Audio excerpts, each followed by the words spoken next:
Hello दोस्तों, मैं राजेश कुमार आपका अपने YouTube channel GS world with Rajesh में स्वागत करता हूं। दोस्तों कैसे हैं आप लोग? सब मस्त हैं। दोस्तों आज जो हमने टॉपिक लिया है वो बहुत ही नया टॉपिक है, बहुत ही नया कॉन्सेप्ट के साथ हमारे मार्केट में चल रहा है।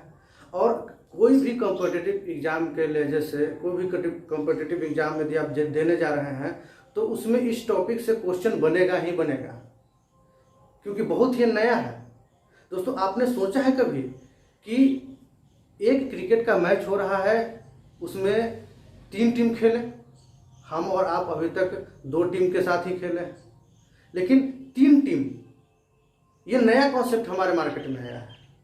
तो ये 3T शब्द चर्चा में क्यों है, और जो 3 टीम यदि खेलेंगे इस क्रिकेट में तो उसके लिए क्या क्या नियम होगा, क्या क्या रूल्स होंगे, उसके लिए सभी के बारे में हम लोग विस्तृत चर्चा यहाँ पर करने जा रहे हैं। तो हमने आज का टॉपिक लिया है 3T।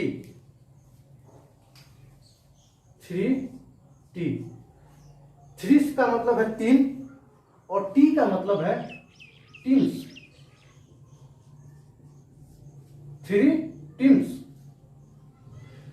दोस्तों ये चर्चा में क्यों, इस चीज को समझिएगा कि कोविड-19 के महामारी के समय में बहुत सारे खेल रद्द किए गए, नहीं खेले गए, लेकिन ये साउथ अफ्रीका में वहाँ के CSA ने, यानी कि क्रिकेट साउथ अफ्रीका ने 3T क्रिकेट सॉलिडेरिटी कप को अनाउंस किया है। अब सॉलिडेरिटी कप, इस चीज को एग्जाम के वजह से बहुत इंपॉर्टेंट शब्द है। आपसे पूछ देगा कि सॉलिडेरिटी कप किस देश में शुरू किया गया है, किस खेल से संबंधित है, तो किसी भी चीज से कैसे भी पूछिए, आप यहाँ से क्वेश्चन को बता दीजिएगा एग्जाम में। अब ये कॉन्सेप्ट आया है कहाँ से? आप WWE वगैरह जो गेम देखे होंगे उसमें देखते होंगे कि 3 विपक्षी एक दूसरे के विपरीत में लड़ते रहते हैं। तो ये क्रिकेट का टीम होगा, इसमें 3 टीम होंगे, मैच एक ही होगा लेकिन उसमें टीम 3 होंगे। इस कारण से इसका नाम दिया गया है 3T। दोस्तों ये जो क्रिकेट था ये होना था आपको 27 जून को होना था, लेकिन कोविड-19 महामारी के समय इसको रद्द कर दिया डेट को, और अगला डेट 18 जुलाई को फिक्स किया गया। और ये डेट इसलिए फिक्स किया गया, इसी डेट को नेल्सन मंडेला का जन्मदिन आता है।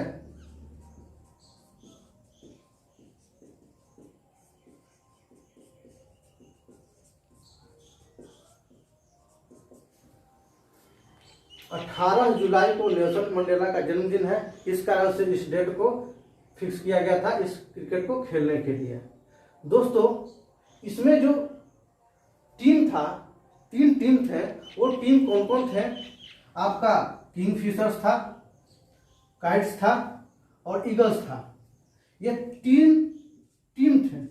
इन तीनों टीमों का नाम आपको याद रखना है, क्योंकि ये भी एग्जाम के पॉइंट ऑफ व्यू से इंपॉर्टेंट है। तीनों टीमों का नाम क्या है, कौन कौन सा प्रथम टीम थे जो 3T क्रिकेट को खेले थे, यानी कि सॉलिडेरिटी कप के लिए कौन 3 टीम थे वो खेले थे, उनका नाम आपको एग्जाम में पूछ सकता है।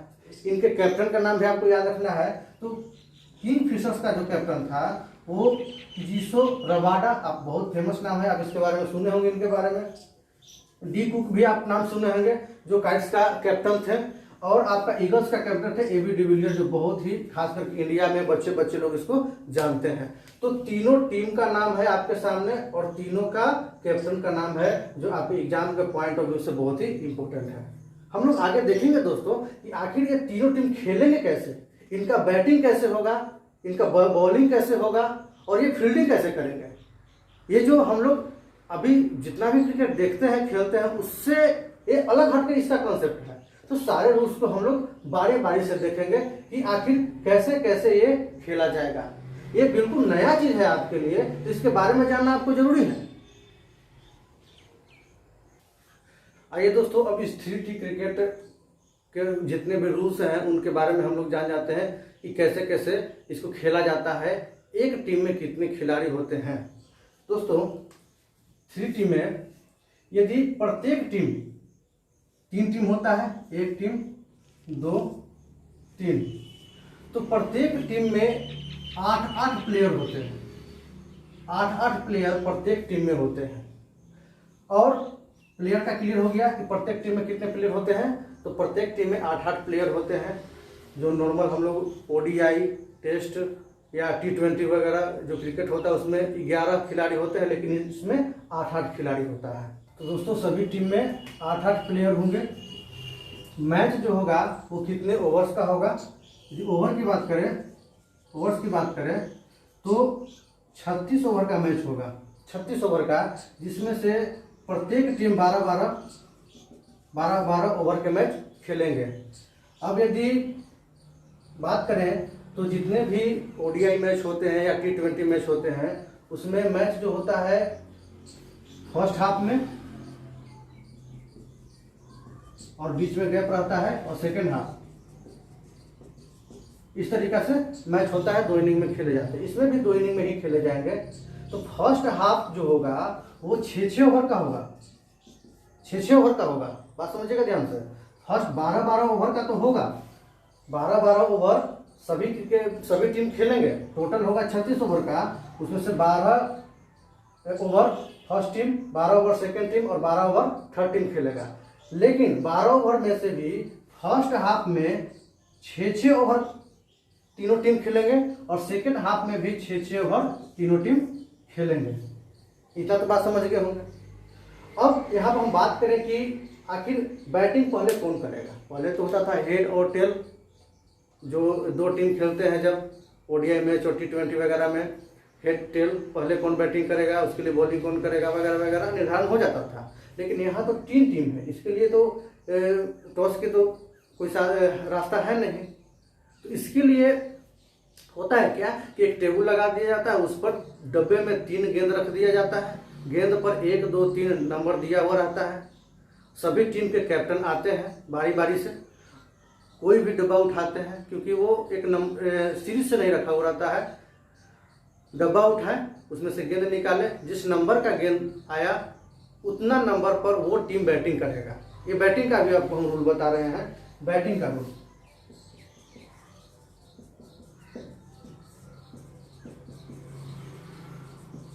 बैटिंग का रूल हमने आपको बता दिया। ओवर्स कितने होंगे? 36 जरूरी नहीं है कि 36 और 90 ओवर का भी हो सकता है।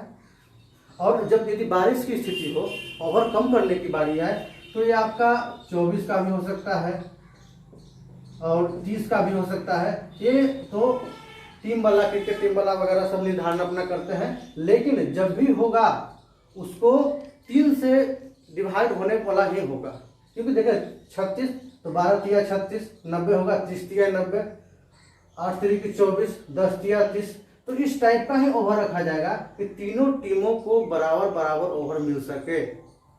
हम दोस्तों बैटिंग का रूल के बारे में चर्चा करें। हमने ये भी आपको बता दिया कि ओवर प्रत्येक टीम कितना खेलेगा, तो 12-12 ओवर का मैच खेलेगा। फर्स्ट हाफ में 6-6 ओवर और सेकेंड हाफ में 6-6 ओवर। लेकिन बैटिंग का नियम जो है वो उसके लिए बताया कि टॉस के बजाय गेंद निकालता है। 1 नंबर, 2 नंबर, 3 नंबर जिसका आता है, जैसा जिसका नंबर आता है उतना नंबर को बैटिंग करता है। अब बैटिंग के रूल में मान लिया कि टीम 1 है, टीम 1 फर्स्ट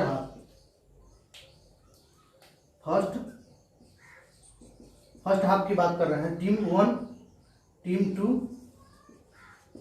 और टीम 3 फर्स्ट हाफ में बैटिंग करने का है। इसके लिए बॉलिंग कौन करेंगे, इसका नियम हम बॉलिंग के नियम में बताएंगे। अभी बैटिंग देखिए कि कौन बैटिंग कर सकता है। तो बैटिंग में 3 कंडीशन ही निकलेंगे।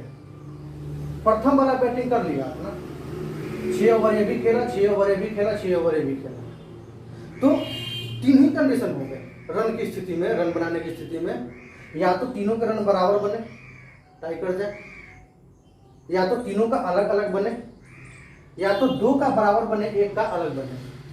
तो सेकंड हाफ में बैटिंग कौन करेगा, इसका निर्धारण अब वो गेंद निकालने वाला नहीं रह गया। इसका निर्धारण ये फर्स्ट हाफ में बनाए गए रन पर डिपेंड करेगा कि फर्स्ट हाफ में किसका कितना रन बना है। तो जो 3 कंडीशन बना है उस तीनों कंडीशन को हम लोग देखते हैं, इसी के अनुसार सेकंड हाफ में वो बैटिंग करने जाएगा। तो प्रथम कंडीशन में यदि तीनों का रन बराबर बना, तो यहाँ पर बैटिंग जो करने जाएंगे वो रिवर्स चला जाएगा।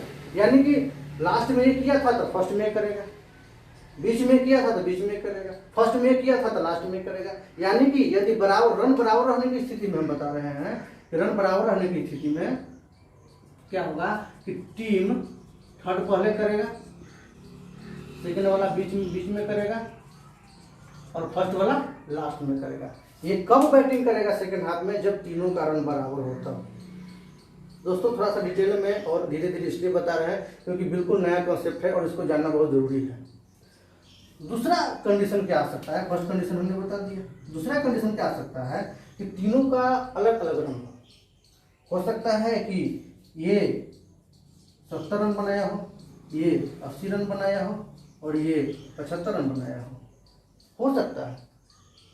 तो ऐसी स्थिति में जिसका ज्यादा रन रहेगा वो पहले खेलेगा। तो सबसे ज्यादा रन टीम 2 का है तो सबसे पहले टीम 2 पहले खेलेगा, उसके बाद टीम 3 खेलेगा और उसके बाद टीम 1 खेलेगा। जब तीनों का रन अलग अलग होता है।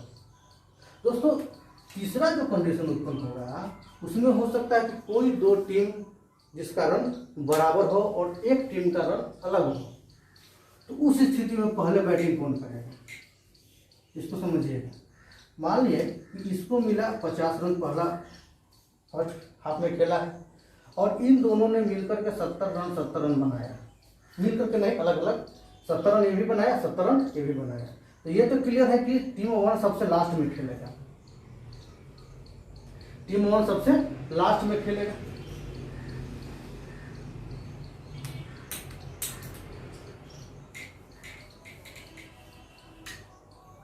टीम 1 सबसे लास्ट में खेलेगा।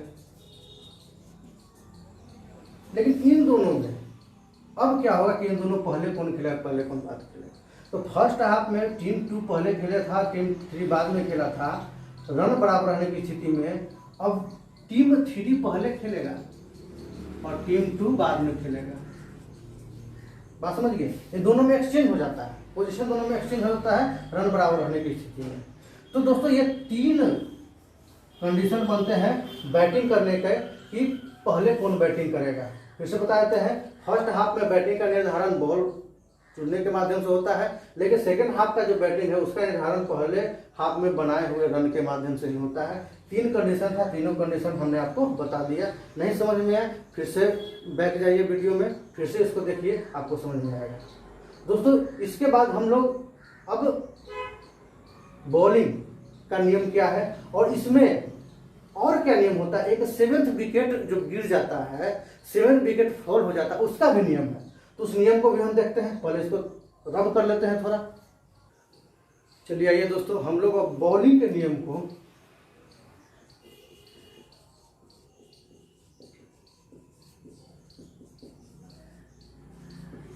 बॉलिंग के रूल को हम लोग समझते हैं कि बैटिंग तो करने आ गया। टीम 1, टीम 2, टीम 3 तीनों बैटिंग करेंगे फर्स्ट हाफ में। सेकंड हाफ में भी तीनों टीम बैटिंग करेंगे। उनका नियम हमने अभी आपको समझाया। दोस्तों वीडियो को स्किप नहीं करेगा, पूरा वीडियो को देखिए। इस रूल को समझना आपको बहुत जरूरी है। लेकिन बॉलिंग कौन करेगा? मान लीजिए कि टीम 1 खेल रहा है, टीम 2 और टीम 3। बॉलिंग में हमने आपको बता दिया है कि फर्स्ट फेज में यानी कि फर्स्ट हाफ में 6 ओवर भी खेलेगा, 6 ओवर भी खेलेगा, 6 ओवर भी खेलेगा। 12 ओवर का प्रत्येक टीम खेलेगा मैच, लेकिन फर्स्ट हाफ में 6 ओवर ही खेलेगा। अब टीम फर्स्ट जब बैटिंग कर रहा है तो इसके लिए बॉलिंग कौन करेगा? तो इसका भी निर्धारण फर्स्ट हाफ के लिए वो बॉल का माध्यम ही लिया जाता है। उसी के माध्यम से टीम 1 के लिए बैटिंग कौन करेगा, टीम 2 के लिए कौन करेगा, जो बच गया उस टीम 3 के लिए करेगा। समझ गए होंगे बात? तो मान लीजिए कि टीम 1 के लिए टीम 3 बॉलिंग करने आया और टीम 2 के लिए टीम 1 बॉलिंग करने आया और टीम 3 के लिए टीम 2 बॉलिंग करने आया। तो फर्स्ट फेज का तो निर्धारण हो गया कि कौन किसके लिए बॉलिंग करेगा। लेकिन सेकेंड हाफ जो मैच होगा, सेकेंड हाफ जो होगा मैच, उसमें टीम 1 के लिए यदि टीम 1 के लिए टीम 3 किया है तो टीम 3 के लिए टीम 1 कर देगा। बात समझ रहे हैं? तो इस तरीका से बॉलिंग का निर्धारण सेकंड हाफ में किया जाता है। अब यहाँ पर दोस्तों एक रूल और समझने की जरूरत है।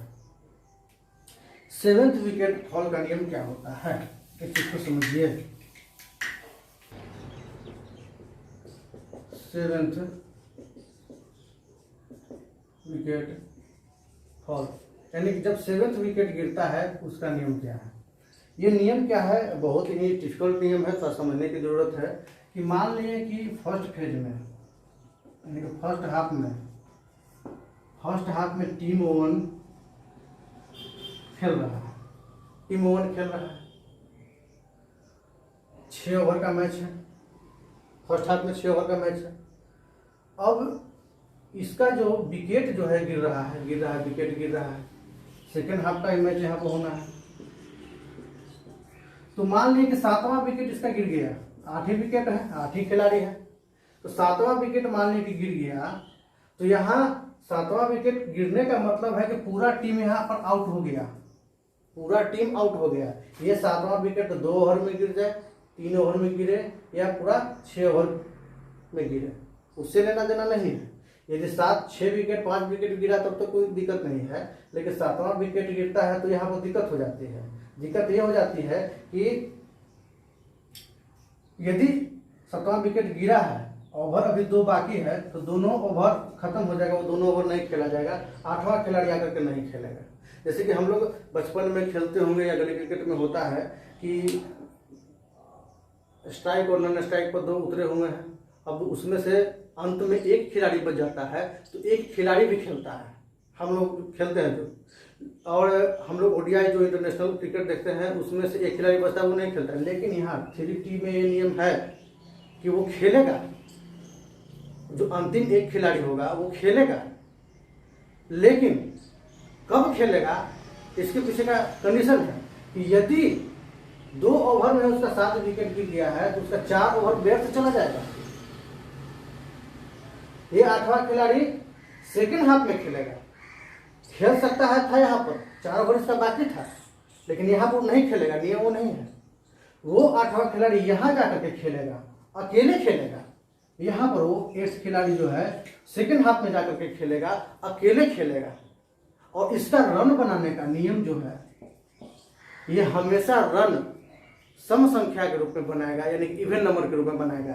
या तो ये रन बना सकता है 2 रन, 4 रन या 6 रन। ये नियम बनाया गया है 3T में, बहुत इंटरेस्टिंग नियम है। तो आपने 7th विकेट फॉल का नियम समझ गए। यदि फर्स्ट हाफ में किसी टीम का 7वां विकेट गिर गया है, ओवर बाकी है अभी भी, तो पूरा टीम आउट माना जाएगा। ओवर बाकी है या नहीं है, पूरा टीम आउट माना जाएगा। पूरा ओवर खेल लिया अति उत्तम, लेकिन 2 ओवर खेल करके ही 7वां विकेट गिर गया है तो पूरा टीम आउट माना जाएगा। 8वां जो खिलाड़ी है अकेले खेलेगा, लेकिन वो सेकंड हाफ में खेलेगा, यहाँ नहीं खेल सकता, भले ही इसका 3 ओवर 4 ओवर बाकी हो, लेकिन फर्स्ट हाफ में वो नहीं खेलेगा, वो सेकंड हाफ में खेलेगा, भले ही अकेले खेले और 2, 4, 6 की संख्या में अपना रन बनाए। तो दोस्तों ये था 7th विकेट फॉल का नियम। आइए दोस्तों, हमने batting bowling 7th wicket fall का नियम देख लिया। अब आपको बताते हैं कि फील्डिंग का इसका क्या नियम है। इसमें हमने बताया आपको कि प्रत्येक टीम में 8-8 खिलाड़ी ही होते हैं, प्रत्येक टीम में 8-8 खिलाड़ी ही होते हैं, लेकिन फील्डिंग के लिए 11 खिलाड़ी चाहिए, 11 प्लेयर्स की जरूरत पड़ती है। तो बॉलिंग के लिए जो आया अपना तो 8 वो करेगा, 3 को डग आउट नियम के अनुसार जो टीम नहीं खेलता रहता, एक टीम बैटिंग करते रहेगा, एक टीम बॉलिंग करते रहेगा, लेकिन एक टीम तो उस समय नहीं खेल रहा है, उसमें से 3 खिलाड़ी को लिया जा सकता है, ये डग आउट नियम के अनुसार, और तब जाकर के 11 प्लेयर आपका हो जाएगा। तो फील्डिंग का ये नियम आपका है कि 3 खिलाड़ी कहाँ से आएगा, तो जो खिलाड़ी उस समय टीम नहीं खेल रहा है उसमें से 3 खिलाड़ी आपका आ जाएगा। अब दोस्तों विनर की बात करते हैं कि यदि हो गया, ये टूर्नामेंट हो गया, ये मैच हो गया, इसके बाद विनर का निर्धारण कैसे होता है। तो कोई फर्स्ट आएगा, कोई सेकंड आएगा, कोई थर्ड आएगा, या तो हो सकता है कि तीनों का टाई कर जाए रन, या तो हो सकता है कि 2 का टाई करे, 1 का टाई नहीं करे। तो तीनों कंडीशन में अलग अलग उसको प्राइज देने का नियम है। तीनों नियम को हम लोग समझते हैं कि मान लीजिए कि फर्स्ट, सेकंड और थर्ड तीनों का रन बराबर आया है, तो तीनों को गोल्ड मेडल दे दिया जाएगा। बात समझ गए? जब तीनों टाई करके है मैच तो तीनों को गोल्ड मेडल दे दिया जाएगा। लेकिन मान लीजिए कि थर्ड वाला है आपका, थर्ड पर आया है और सेकंड और फर्स्ट का दोनों 200 रन बनाया, यानी कि दोनों का आप टाई कर गया। इसका तो कम है, इसका तो ब्रॉन्ज आपको मिल गया, ठीक है। लेकिन दोनों का टाई कर गया, फर्स्ट और सेकंड की हम बात कर रहे हैं। टाई जब करेगा फर्स्ट और सेकंड का टाई हम बता रहे हैं, सेकंड और थर्ड के टाई में दूसरा नियम है। हम फर्स्ट और सेकंड के टाई की बात बता रहे हैं आपको। इसमें यदि टाई करेगा तो दोनों में सुपर ओवर जो होता है वो खेला जाएगा, उसके अनुसार गोल्ड और सिल्वर का निर्धारण कर दिया जाएगा। लेकिन दोस्तों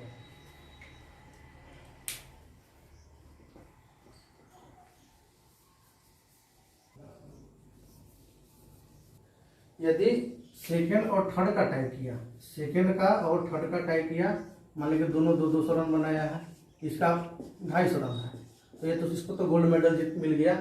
लेकिन सेकंड और थर्ड का यदि टाई करेगा तो उसमें दोनों को सिल्वर मेडल दे दिया जाएगा।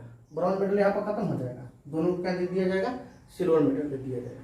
तो ये नियम है दोस्तों, विजेता जो बनता है उसको कैसे कैसे प्राइज दिया जाएगा उसका ये नियम है। और जो पहला सॉलिडेटरी कप हुआ है, जो पहला जो सॉलिडेटरी कप हुआ, ये किसी भी एग्जाम के पॉइंट ऑफ व्यू से बहुत इंपॉर्टेंट है। इससे क्वेश्चन आएगा ही आएगा, ना का तो सवाल ही नहीं है। इसमें इत्तेफाक ये हुआ है कि तीनों का अलग अलग रन हुआ है, ना ही दो टाई किया है ना तीनों टाई किया है। तो फर्स्ट जो है गोल्ड प्राइज जीता है ईगल्स टीम, सेकंड जो है सिल्वर प्राइज जीता है काइट्स, और थर्ड जो है ब्रॉन्ज प्राइज जीता है किंगफिशर्स। इसमें ईगल्स ने 160 रन, काइट्स ने 138 रन और किंगफिशर ने 113 रन बनाया है। तो रन को भी आपको याद रखना है, रन से भी क्वेश्चन आपको पूछ सकता है। किसने गोल्ड मेडल, किसने सिल्वर मेडल, किसने ब्रॉन्ज मेडल जीता है, इनके नाम को भी याद रखना है। पूरे रूल्स को आप लोग याद रखिए, क्योंकि अब ये हमारे जो क्रिकेट टीम होंगे उसमें ये अब 3T खेला जाएगा। हो सकता है कि पाकिस्तान, भारत, बांग्लादेश के साथ में हो, श्रीलंका के साथ में हो, यानी कि अब अलग अलग देश, 3 देश इसे 3T कॉन्सेप्ट के साथ में क्रिकेट खेलें। टी का अर्थ हमने आपको बताया टीम्स। तो दोस्तों ये पूरे वीडियो को आप लोग